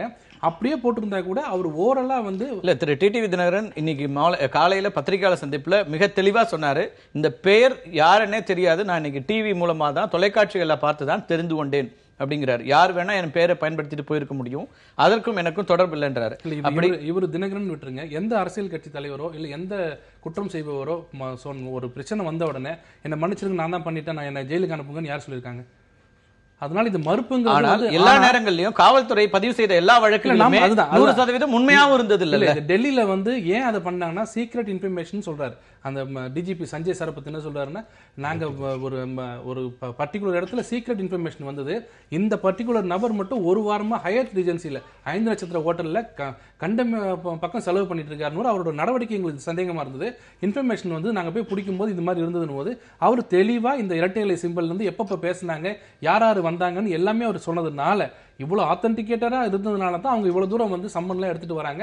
இதுல பொய்யா இல்ல. இந்த வழக்கில் நீங்க வருமான வரித்துறை குறித்தும் அதுக்கு முன்னாடி நம்ம பேசணும், இந்த பிரேக்கு முன்னாடி இதே வருமான வரித்துறை என்ன சொன்னதுன்னா, கோடிக்கணக்கான ரூபாய் கைப்பற்றப்பட்டது அப்படின்னு முன்னாள் தலைமைச் செயலாளர் வீட்டில் கைப்பற்றப்பட்டது ராம்மோகன் ராவ் வீட்டில் அப்படின்னாங்க. ஆனால் அதற்கு பிறகு அவர் சேலஞ்ச் பண்ணாரு, என் வீட்டில் இதுக்கு மேல இல்ல, இதை நான் வந்து சேலஞ்சிங்கா சொல்றேன்னு மத்திய அரசாங்கத்தின் மீதும் அப்போது இருந்த முதலமைச்சர் ஓ பன்னீர்செல்வம் மீதும் கடுமையான விமர்சனங்களை முன்வைத்தார். ஆனால் கடைசி வரைக்கும் வருமான வரித்துறை அவர் மீது எந்த குற்றச்சாட்டையும் நிரூபிக்க முடியல, இப்போது வரை சொல்லல. கோடிக்கணக்கான ரூபாய் செய்தி வருமான வரித்துறையின் மூலமாக சொல்லப்பட்டது. நிரூபிக்கவில்லையா இல்ல சொல்லலையா? இது அவர் சேலஞ்ச் பண்ண பிறகும் கூட சேலஞ்ச் பண்றது சொன்னாரு. இல்ல இது என்னங்க, இதெல்லாம் வந்து அந்த பிட் பாக்கெட் அஃபென்ஸ் மாதிரி இல்ல, கூட்டு போய் அடிச்சு நாளை கால ரிமாண்ட் பண்ற விஷயம் இல்ல. எல்லாருமே பெரியவங்க, எல்லாம் ஐஏஎஸ் ஆபீசர்ஸ். அவங்களெல்லாம் வந்து மத்திய அரசனுடைய நேரடியான பார்வையில் இருக்கிற ஒரு ஐஏஎஸ் அதிகாரி காத்திருப்பில் இருந்து மீண்டும் அவர் நேரடியாக மத்திய அரசாங்கத்தை வந்து குறை சொன்னாரு. நீங்க மத்திய அரசு குறை சொல்றாரு. இன்கம் டாக்ஸ் விஷயத்துல நாங்க நடவடிக்கை எடுத்துட்டு இருக்கும் போதே டைம் ஒரு 3 months மேல இருந்தா ஒருத்தர் வச்சுக்க முடியாதுங்கிறதுனால அவங்க ரீஇன்ஸ்டேட் பண்ணிட்டாங்க. அதுதான் ஆவடிக்குமார் நான் கேட்கிறேன், இது வரைக்கும் எத்தனை ஐஏஎஸ் ஆபீசர்ஸ் 3 மாசத்துல உடனே ரீஇன்ஸ்டேட் பண்ணிருக்கீங்க? எத்தனை பேர் மேல குற்றச்சாட்டே இல்லாதவரை 5 வருஷமா 3 மாசமா 5 மாசமா 1 வருஷமா காத்திருப்போர் பட்டியல் வச்சது இல்லையா? அப்ப என்னன்னா நாங்க பண்றது இல்ல, இவங்க எப்ப வரும் ஆர்டர் வருதோ இல்லையோ முதல்ல ரீஇன்ஸ்டேட் பண்ணணும்னு சொன்னவங்க இவங்க பண்றது இவங்க தான். ஏன்னா இவங்களுக்கு அந்த தலைமைச் செயலகத்தில் செய்தது அவங்களுக்கு ஈகோ இஷ்யூ ஆயிடுச்சு. நீங்க பண்றீங்களா, நான் திருப்பி பண்றேன் பாருங்க. ஆனா கண்டிப்பா இன்கம் டாக்ஸ் பத்தி விஷயம் 1 வருஷம் ஆனாலும் சரி 1.5 வருஷம் ஆனாலும் சரி அதனுடைய நடவடிக்கை கடுமையாக பாயும். திரு குமார், வருமான வரித்துறை சோதனை, அடுத்தடுத்து அதுல சொல்லப்படுகின்ற அமைச்சர்களுடைய பெயர் பட்டியல் உள்ளிட்ட அம்சங்கள், அதுக்கப்புறம் நடக்கின்ற நிகழ்வுகள், இன்றைக்கு நடந்திருக்கிற கைது வரைக்கும், இதெல்லாம் தான் உங்களுடைய மறுபரிசீலனைக்கு காரணமாக பார்க்க வேண்டி இருக்கிறதா? இல்ல, இதுக்கு காரணம் வந்து பல காரணங்கள் இருக்கு. இன்றைக்கு வருமான வரித்துறை நடவடிக்கைகள் அது ஒரு பக்கம், அதற்கு ஆதரவாகவும் அதை நியாயப்படுத்தியும் பேசுகின்ற பிஜேபி தலைவர்களுடைய பேச்சுக்கள், அதில் பாதிக்கப்பட்டவர்களோ அல்லது சம்பந்தப்பட்டவர்களோ அதுக்கான விளக்கங்கள் சொல்லுவது என்பது ஏற்புடையது, தேவையானது. ஆனால் இதில் தொடர்பில்லாதவர்களாக இருந்தால் பாரதிய ஜனதா கட்சி இதில் வந்து நியாயப்படுத்த வேண்டிய அவசியமோ, இதில் அவங்க வந்து சொல்லக்கூடிய வாதங்கள் பொறுப்புல அவங்க தானங்க இருக்காங்க. வருமான வரித்துறை மத்திய அரசாங்கத்தினுடைய கட்டுப்பாட்டில் வருதுங்க போது சரி விமர்சனங்கள் வைக்கும் போது அதை சரி, வருமான வரித்துறை பிஜேபியினுடைய கட்டுப்பாட்டில் இருக்கா? நிறுவனம் வருமான வரித்துறையினுடைய நடவடிக்கைகள் பிஜேபியினுடைய கண்காணிப்பில் இருக்கா? அவங்க உடனடியாக அது என்ன நடக்குதுன்னு அவங்களுக்கு எக்ஸ்பிளைன் பண்றாங்களா? அதுதான் என்னுடைய கேள்வி. ரெண்டாவது, அவர் சொன்னார் ராம்மோகன் ராவ் அவர்கள் மீது நடவடிக்கை எடுத்த நேரத்தில் யாரை நாங்கள் ஆதரவு தரல, அதை வந்து ஏற்றுக்கவும் இல்லை நிராகரிக்கவும் இல்லை, அது ஒரு நடவடிக்கை. ஆனால் அந்த நடவடிக்கை எடுத்ததுக்கு பிறகு என்ன அவர் குற்றம் செய்தார் என்பது இதுவரைக்கும் வருமான வரித்துறை தமிழக அரசுக்கு ஒரு தலைமைச் செயலாளருடைய அலுவலகத்தில் ஆய்வு செய்திருக்காங்க. அதற்கு பிறகு அவரை வந்து பணியிலிருந்து காத்திருப்போர் பட்டியலில் அரசாங்கம் வச்சிருக்கு. அப்போ அவர் வந்து அதை கிளைம் பண்ணுவார்ல, என்ன எந்த காரணம் இல்லாம நீக்கினாங்கன்னு சொல்ல இந்த ஆய்வு ஒரு காரணம். அந்த ஆய்வில் அவர்கள் என்னதான் நடந்ததுன்றதை சொல்லணும்ல. இவர் மீது இந்த குற்றச்சாட்டுகள் இருக்கு, இந்த தவறு செய்தார், அவர் வந்து அந்த பொறுப்புக்கு நேர்மையாக நடக்கவில்லை என்பதை சொன்னாதானே அவங்க மேல நடவடிக்கை எடுக்கிறதோ அல்லது அவங்க தொடர்றதுக்க முடியும். ஆக அவர்கள் அந்த சொல்லாதனாலதான் அவர் மறுபடியும் அவருக்கு பொறுப்பு வழங்கப்பட்டது. அதனால சரி, இப்ப தினகரன் சம்பந்தப்பட்ட இந்த வழக்குல இல்ல நேரடியா அந்த விஷயத்துக்கு வரும். இந்த வழக்கில் அவர் வந்து ஒரு டெலிபோனிக் ரெக்கார்டிங் இருக்குன்னு டிசிபி சொல்றாரு, ஆதாரங்கள் இருப்பதாக புகார் இல்ல, விசாரணைக்கு வரல, இல்ல வழக்கு பதிவு செய்யப்பட்டிருக்குன்னா பிரைமா ஃபேசி இல்லாம அதுக்குள்ள வருவாங்களா? அந்த இன்றைக்கு அவர்கள் அறிமுகப்படுத்தி இருக்கின்ற அந்த நபர் கருணாநிதியுடைய பேரன்றதையே வந்து ரெக்கார்டு வச்சுட்டு தான் பண்ணாரு. இல்ல நான் என்ன சொன்னேன், தென் மாநிலத்தில் இருக்கிற எல்லா தலைவர்களுடைய மகனாகவும் பேரனாகவும் அவர் இருந்திருக்கிறார். வழக்கறிஞர் குமரகுரு அவர்கள் தாம்பரம் கோர்ட்லயே அவர் மேல கேஸ் இருக்கு. தாம்பரத்துல வந்து ஏன்னா அவர் தாம்பரத்தை சார்ந்த 50 வழக்குகள் இருக்கு. அவர் வந்து ஒரு ஆடம்பர பெரிய, அவர் வந்து சின்ன வயசுலயே மிகப்பெரிய ஒரு குற்றவாளியாக மோசடி பேர் வழியாக இருந்தார். இதெல்லாம் போக இதை மட்டுமே வைத்துக் கொண்டு மத்திய ஒரு அங்க டெல்லி போலீஸ் வந்து இப்படி ஒரு எஃப்ஐஆர் போட்டுருவாங்க. நான் முதல்ல சொல்றது, அவர் வந்து ஒரு சராசரியாக முதல் முறையாக ஒரு தவறு செய்பவரோ தவறு செய்பவதே ஒரு சின்ன வயசுலயே அவர் வந்து குற்றத்தில் ஈடுபட்டு கைது செய்யப்பட்டிருக்கிறார், கண்டுபிடிக்கப்பட்டிருக்கிறார். அதனால அவர் முழுக்க ஒரு கிரிமினல் அஃபென்ஸையோ மோசடி பேர்வழி என்பது சந்தேகங்களுக்கு அப்பாற்பட்ட உண்மையாக பல வழக்குகள் சொல்லுது. இப்படிப்பட்ட நேரத்தில் அவரிடத்தில் ஒரு வாரமாக பாரதிய ஜனதா கட்சியினுடைய எம்பி அடையாளத்தை பயன்படுத்தி தான் அங்க இருந்திருக்காரு. அங்க வந்து ராஜஸ்தான் நாடாளுமன்ற உறுப்பினர் ஒருவருடைய அடையாளம் அப்படிங்கிறது அவருடைய கார்ல பயன்படுத்தப்பட்டிருக்கிறது. அவர் யாருடைய தொடர்புல இருந்திருக்காருன்னு விசாரிக்கணும்னா முதல்ல அங்கதான் போய் விசாரிக்கணும். அது ஒண்ணு. ரெண்டாவது, இவங்க இன்றைக்கு போட்டிருக்கின்ற வழக்கு என்பது என்ன? அவர் அளவுக்கு அதிகமா பணம் வச்சிருந்தாரு அல்லது கருப்பு பணம் வச்சிருந்தாருன்ற வழக்கு இல்ல, வருமான வரித்துறை இல்ல, டெல்லி போலீஸ் போட்டிருக்கு. டெல்லி போலீஸ் என்ன போட்டிருக்கு? ஊழல் ஆன்டி கரப்ஷன் சட்டப்படி போட்டிருக்கு. ஒரு அவர் ஒன்று அரசு ஊழியராக இருக்கணும், அவர்கிட்ட போய் பணம் கொடுத்தாருன்னா இவர் தேர்தல் கமிஷன் ஊழியராவோ இல்லை குறைஞ்சபட்சம் ஒரு அரசு ஊழியராவோ இருந்தால் அவர்கிட்ட போய் பணம் கொடுத்து அவரை டீல் பண்ணுங்கன்னு சொல்றது அணுகிறதுக்கு ஒரு வாய்ப்பு இருக்கு. அல்லது இவர் ஒரு அமைச்சராவோ இல்லை ஏதோ ஒரு பொறுப்பில் இருந்தால் ஊழல் தடுப்பு சட்டப்படி அவருக்கு குற்றவாளியாக கருத முடியும். இன்னும் சொல்ல போனா, ஒரு பொருள் இவர்கிட்ட பணம் வாங்கிட்டு வந்தா அவருக்கு கொடுக்க போனோம்னா யாருக்கு கொடுக்கறாங்களோ அதை உறுதிப்படுத்தணும்.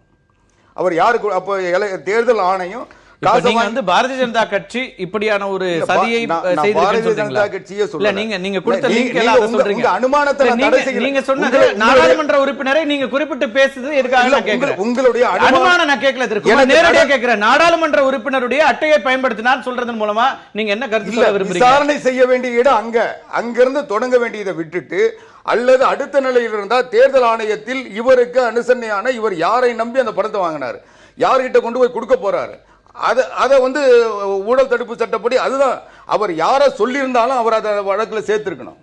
அவர் வந்து வாங்கினாரா இல்லையா அவர் சொல்லி வாங்கினாரான்றது, அவர் யார பேரை சேர்த்த சொன்னாலும் அவருக்காக நான் காசு வாங்கணும்னு சொன்னாவே அவரை வந்து குற்றவாளி ஆக்கியிருக்கணும். அது இல்ல. ரெண்டாவது, இந்த பணம் வாங்கினது எங்க? சென்னையிலயா டெல்லியிலயா? பெங்களூர்ல அவங்க சொல்றாங்க, காவல்துறை சொல்றாங்க. பெங்களூர்ல இருந்தா பெங்களூர்ல இருந்து போயிருக்காரு நேற்றுக்கு, அவங்க கைது செய்யறாங்க. பெங்களூர்ல 18 நாளுக்கு பிறகு இன்னைக்கு தான் டிடிவி தினகரன் பெங்களூர் போயிருக்காரு.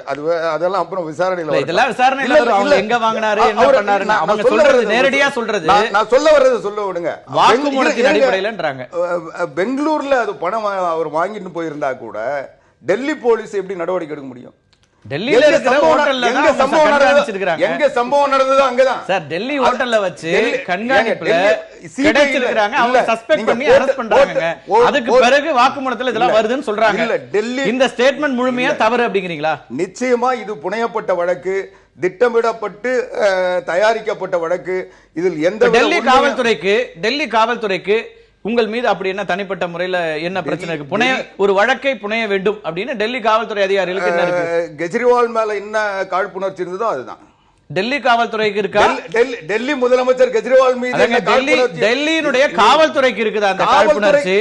காவல்துறை யாருடைய கட்டளையோ அதுதான் கேக்குறேன். யார் கட்டளைன்னு உங்களால சொல்ல முடியல, அவ்வளவு தூரம் அஞ்சுகிறீங்க. யார் கட்டளை இல்ல, நேரடியா ஒரு குற்றச்சாட்டை வைக்க முடியலன்னா சொல்லக்கூடாது. அப்ப நீங்க என்ன சொல்ல விரும்புறீங்க? அப்ப இல்ல, இன்னைக்கு நாளைக்கு அவங்க வந்து சம்மன் சர்வ் பண்ண சொல்ல சார், நான் என்ன கேக்குறேன்னா, காவல்துறை அதிகாரிகளா ஒரு டெபுட்டி கமிஷனரை போய் குற்றம், அவருக்கும் உங்க கட்சிக்கு என்ன தனிப்பட்ட முறையில் என்ன இருக்க போகுது? நீங்க அவர் டெப்டி கமிஷனர் யாருடைய கட்டுப்பாட்டில் இருக்காரு அததான் கேக்குறேன். யாருன்னு இப்ப உங்களுக்கு நீங்க சஸ்பெக்ட் பண்றீங்க, யாரோ இருக்காங்கன்றீங்க, சதி வலை இருக்குன்றீங்க, யார் அந்த சதியை பண்றாங்கன்னு தான் கேக்குறேன். அது இனிமேதான் தெரியும். அவங்க என்ன வழக்கு போடுறாங்க, இந்த வழக்கினுடைய நீட்சி என்ன, இதுக்கு யார் பின்னணி, அவர் ஏன் அவங்க தங்கி இருந்தாரு, ஏன் வந்து சொல்றாரு, இது எல்லாம் வச்சு அவர் யாருடைய காரை பயன்படுத்தினாரு, யாருடைய கார் வரைக்கும் சொல்றீங்க, அடையாள அட்டைங்கிறீங்க, ஆனா விஷயத்துக்கு வர தகவல் ஒரு தகவல் வர்றதை வச்சுதான் சொல்றோம். நாங்க வந்து நிச்சயமா இதுக்கும் இன்றைக்கு இந்த கேட்டுறேன். நீங்க நேரடியா அங்க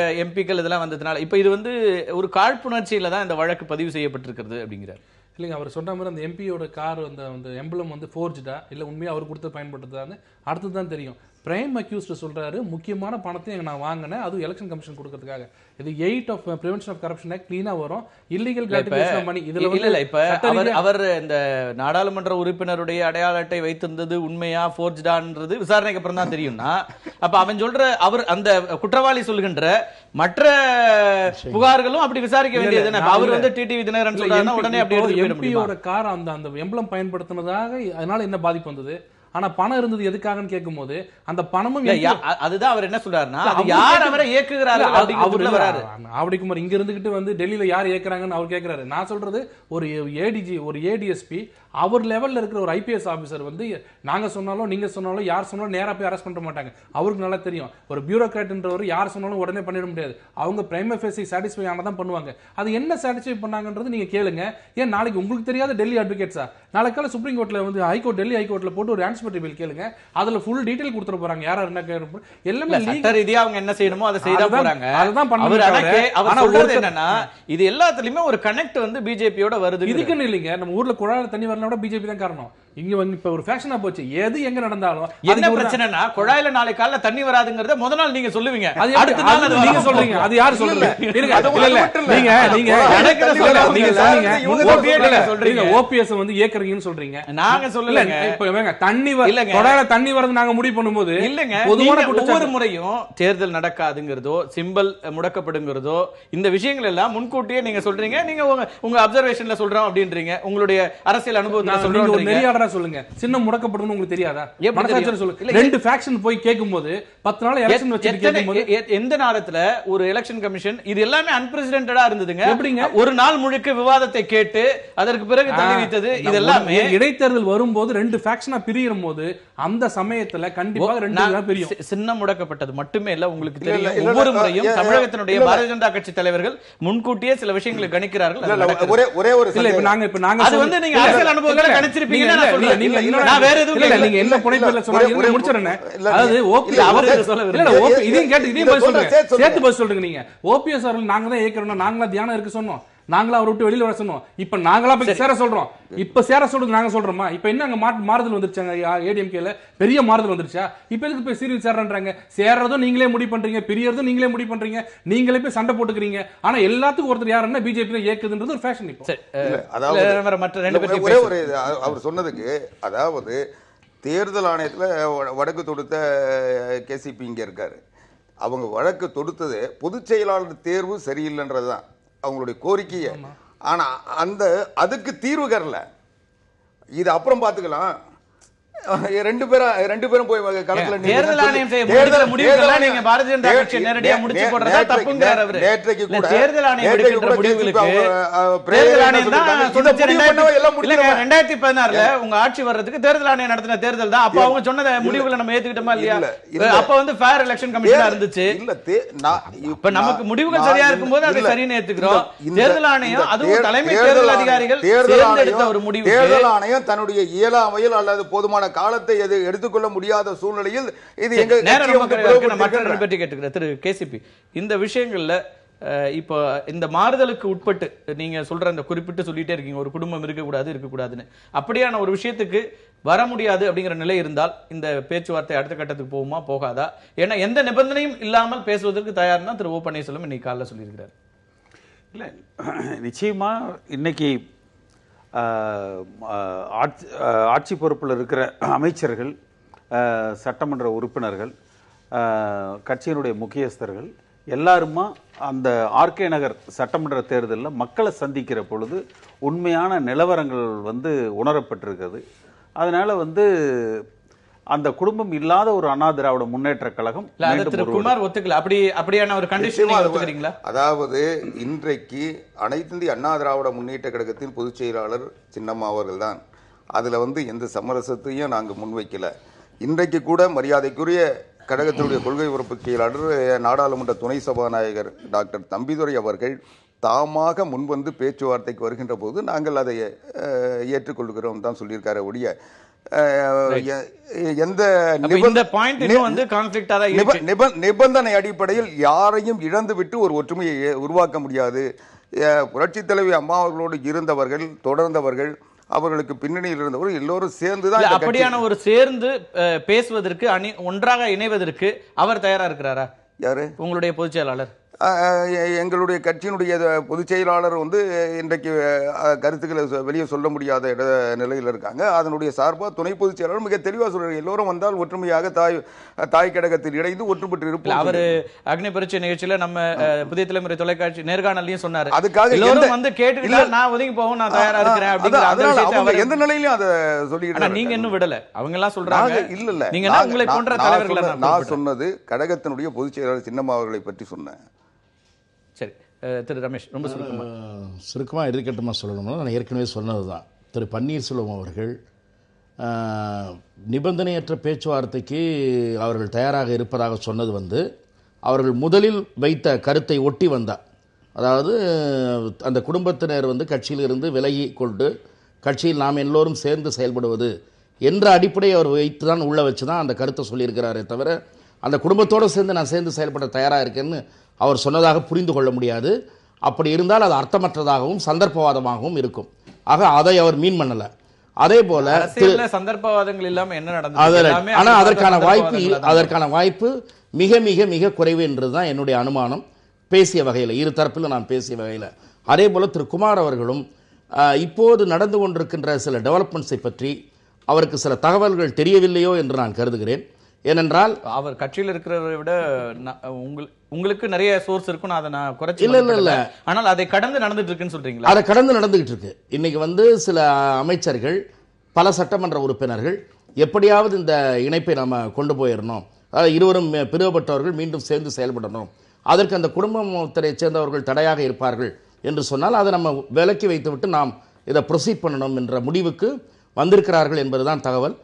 ஆனால் அது அடுத்த கட்ட சில ஈப்ஸ் அண்ட் பட்ஸ் இருக்கு. அதெல்லாம் எப்படி அவங்க சார்ட் அவுட் பண்ணி யூனிஃபை ஆக போறாங்கன்றது ஒரு கேள்விக்குறிதான். ஆனால் அதுதான் அந்த கட்சியினுடைய எதிர்காலத்துக்கும் தங்களுடைய எதிர்காலத்திற்கும் நல்லது என்பதை உணர்ந்திருக்கிறார்கள். இல்ல, அப்படி எல்லா சட்டமன்ற உறுப்பினர்களும் சேர்ந்து திரு ஓ பன்னீர்செல்வம் ஒருவேளை அவர் அணியிலிருந்து ஒரு இப்படி ஒரு நிபந்தனை வைக்கும் போது அதை ஏற்பாங்கன்னு நினைக்கிறீங்களா? 122 சட்டமன்ற உறுப்பினர்கள் அதை ஏற்றுக்கொள்வார்களா? சசிகலா அவர்கள் பொதுச் செயலாளராக இருக்கக்கூடாது என்பதை அத்தனை பேரும் ஏற்றுக்கொள்வார்களா அப்படிங்கிற கேள்வி வருது. இப்போது பெரும்பாலான அவர்கள் ஏற்கக்கூடிய வாய்ப்பு இருக்கும் தான் நினைக்கிறேன். ஆனால் அப்போதும் ஒரு பகுதியினர் அவருக்கான ஆதரவாளர்கள் யாருமே இல்லாம இருப்பாங்களா? அதான் நான் சொல்றேன். ஒரே செய்தி, மரியாதைக்குரிய ரமேஷ் அவர்கள் சொல்றதுல நான் ஒரு மாறுபட்ட கருத்தை மட்டும் இல்ல, கடந்த கால சம்பவத்தை நினைவுபடுத்த விரும்புறேன். மரியாதைக்குரிய ஓபிஎஸ் அவர்கள் கூட சின்னம்மா அவர்கள் பொதுச் செயலாளராக ஏற்றுக்கொண்டவர் தான். அவர் எப்போ அதுல இருந்து அவங்க முதலமைச்சர் ஆகக்கூடாதுன்னு அவருடைய சொல்றது கொஞ்சம் என்ன பேச விடுங்க. அவர் தியானத்தை முடிச்சுட்டு சொல்லியே அவங்க பொதுச் செயலாளர் ஆகிறத நான் ஏத்துக்கிட்டேன். ஆனா முதலமைச்சர் ஆகிறத அவங்க அவசரம் காட்டுறதை என்னால ஏத்துக்க முடியல. அவங்கள தவிர வேற யார் அதிமுகவோட தொண்டர்கள் முதலமைச்சர் ஆனாலும் நான் ஏத்துப்பேன்னு சொல்லியிருக்காரு. 7ஆம் தேதி தியானத்தை அது மட்டும் இல்லாம இதற்காக நான் போராடுவேன், தனி நபராக இருந்தும் போராடுவேன் சொல்லியிருக்காரு. அப்ப அவர் பொதுச் செயலாளர் ஆகிறதுக்கு வாய்ப்பு தான் இருக்கு, கட்சியில முதலமைச்சரா வரமாட்டாரு அப்படிங்கிறீங்களா? எனக்கு புரியல நீங்க சொல்ல வர்றது என்ன சொல்றீங்க? நான் சொல்றது சின்னம்மா அவர்களை பொதுச் செயலாளராக அவர் ஏற்றுக்கொண்டார். முதலமைச்சராக அவர் வந்தது சரியில்லை என்ற கருத்தை நம்ம தொடர்ந்து பேசலாம். நேரம் கடந்து போயிட்டு யார் அதிமுகவை சார்ந்த ஒருத்தர் அடுத்தடுத்த நாட்கள்ல நிறைய விஷயங்கள் நடப்பதை அனுமானிக்க முடிகிறது. நீங்க ரெண்டு பேருமே கூட கட்சியினுடைய நலன் கருதி இவர்கள் ஒன்றுபட வேண்டும் என்ற சிந்தனையை நோக்கி பலரிடம் மத்தியிலே எண்ணம் இருக்கு. ஆனால் அது எப்படி நிறைவேற்றப் போகிறார்கள், யார் முதலமைச்சர் யார் பொதுச் செயலாளர் என்பதில் ஒருமித்த கருத்து ஏற்பட்டால்தான் அந்த ஒன்றுபடக்கூடிய வாய்ப்பு இருக்கு. இல்லை என்றால் அந்த ஒன்றுபடுவதற்கான வாய்ப்புகள் குறைந்துவிடும். அது கட்சியை பலவீனப்படுத்தும், ஆட்சியினுடைய ஆயுள் காலத்தை கூட கேள்விக்குறியாக்கக்கூடிய வாய்ப்புகள் இருக்கிறது. இது அத்தனையுமே தெரிந்துதான் ஒரு இணைப்புக்கான விஷயத்தை நோக்கி நகர்ந்து கொண்டிருப்பதாக புரிந்து கொள்ள முடிகிறது. அனுமானங்களாக பல விஷயங்களை பார்த்து கொண்டிருந்தோம். ஆனால் இன்றைக்கு இரண்டு தரப்பினுடைய வந்திருக்கின்ற விருந்தினர்களும் கூட இந்த விஷயங்கள்ல ரெண்டு பேரும் சேர்ந்து பேசுவதற்கான எல்லா வாய்ப்புகளும் இருப்பதாக தெரிவிச்சிருக்கிறாங்க. அடுத்ததாக இன்னொரு முக்கியமான விஷயத்தை பேச இருக்கின்றோம். அடுத்த அமர்வில் திரு திருநாவுக்கரசருடைய இன்றைய பத்திரிகையாளர் சந்திப்பில் இந்த மக்கள் நல கூட்டணியில் இருந்த அந்த கட்சிகள் தங்களுடைய கூட்டணிக்கு வந்தால் அது ஒரு கூட்டணியாக தொடர்ந்தால் அதை வரவேற்போம் என்பதாக ஒரு கருத்தை தெரிவித்திருக்கிறார். அது குறித்து பேசலாம் ஒரு சிறிய இடைவேளைக்கு பிறகு.